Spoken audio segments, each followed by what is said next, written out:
What was I talking about? Oh yeah, we were finding the second derivative so that we can find where that second derivative is equal to 0 or possibly undefined for some possible points of inflection. All right, so we canceled out some stuff. We need to distribute the negative 10, so negative 10x squared plus 40. Right, and then on the second one, we have a 10x, we have a 2, that's 20x times another 2, 40x squared, positive, right? And then let's keep the denominator the same.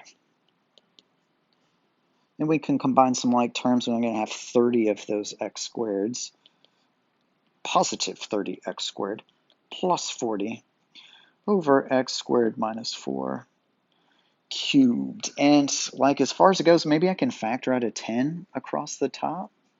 I don't know that that helps. Let's see, 10 would be 3x squared plus 4 over x squared minus 4 cubed.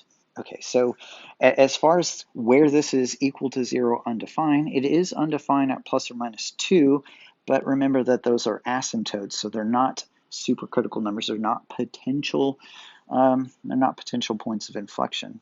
How about the top? Well, we have a 3x squared plus 4. Could that ever equal 0?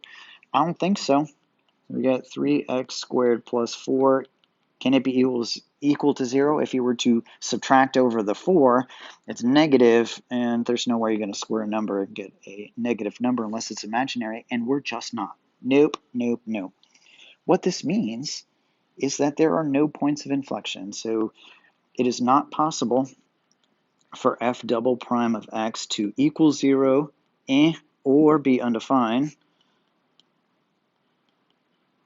So that means that there are no points of inflection.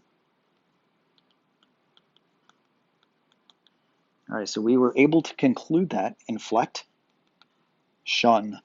but we can still figure out what the concavity is, and the concavity is only going to possibly change around the asymptotes or in between the asymptotes. So those are the ones that we will use to break up our intervals for our test for concavity.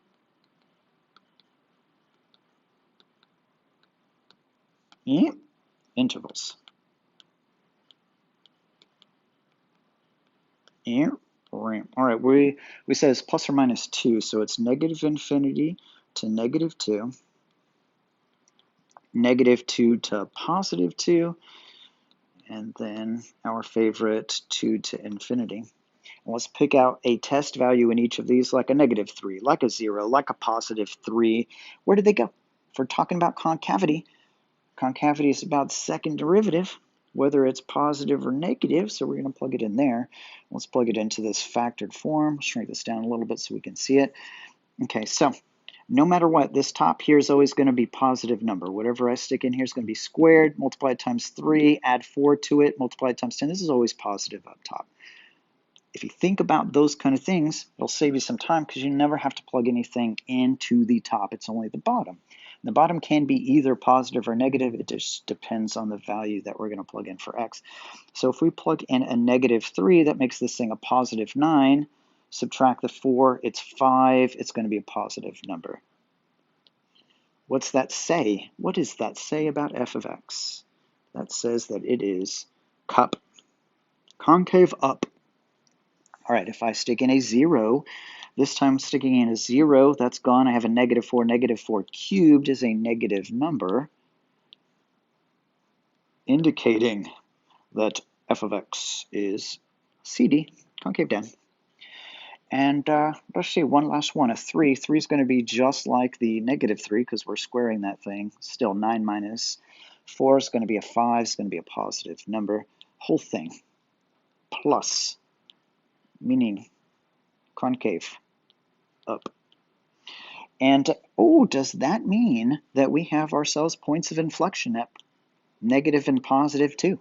No, it doesn't. One of the things I forgot to do here is my little trick saying that those things are asymptotes, that you're not going to have any kind of points of inflection there. Instead, it just changes concavity on either side of it. If we're going to justify, let's say, where this thing was concave up, I'm going to say something like f of x is concave up on the intervals from negative infinity to negative 2 together with union 2 to infinity, because f double prime of x is, if it's concave up, it's got to be positive, is greater than 0 on these intervals. That's not the word these. Now it is. All right, let's look to see what the graph looks like here.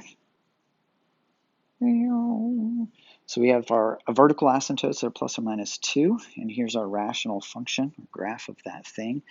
And let's go ahead and graph our second derivative, and you can see the second derivative never crosses the x-axis, just gets super close to it. It's never equal to it though, so you don't have any points of inflection. But second derivative is always positive over here, which means that this portion of the graph is always concave up. Second derivative in between positive and negative 2 is negative, meaning that this is always concave down, and then we have another positive second derivative, meaning that the graph on this section, on that branch, is a concave up. All right, one more thing.